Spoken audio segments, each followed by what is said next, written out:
Hello guys, എല്ലാവർക്കും DS മീഡിയയിലേക്ക് സ്വാഗതം. ഞാനിപ്പോൾ എങ്ങോട്ടാണ് പോകുന്നതെന്നറിയോ?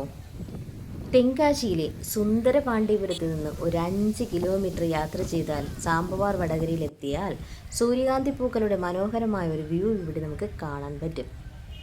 നല്ലൊരു വ്യൂ ആയിരുന്നു ഇവിടെ കാണാൻ പറ്റില്ല. ഒരുപാട് നാളത്തെ ഒരു ആഗ്രഹമാണെന്ന് സാധിച്ചെടുക്കാൻ പറ്റിയത്. അപ്പോൾ എന്ത് ഭംഗിയാണെന്നറിയാം, അത് നല്ല ഭയങ്കരമായ കാറ്റായിരുന്നു ഇവിടെ. അപ്പോൾ സൂര്യകാന്തി പൂക്കൾ ഇങ്ങനെ നിറഞ്ഞ് നിൽക്കുന്നത് കാണാൻ ഒരു മനോഹരമായൊരു കാഴ്ച. ഒത്തിരി ആൾക്കാർ ഇത് കാണാനായിട്ട് തന്നെ ഉണ്ടായിരുന്നു. അവിടെയുള്ളവർക്ക് ഇത് മറ്റനവധി കൃഷികളിൽ ഒന്നുപോലെ തന്നെയാണ്. അവർക്ക് ഇതൊരു പ്രത്യേകതയൊന്നുമില്ല.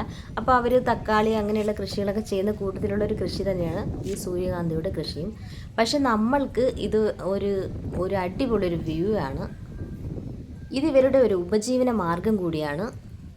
അപ്പോൾ വീഡിയോ നിങ്ങൾക്ക് ഇഷ്ടമായി കാണുമെന്ന് പ്രതീക്ഷിക്കുന്നു. അപ്പോൾ അടുത്ത വീഡിയോയുമായി നമുക്ക് വീണ്ടും കാണാം. ബൈ.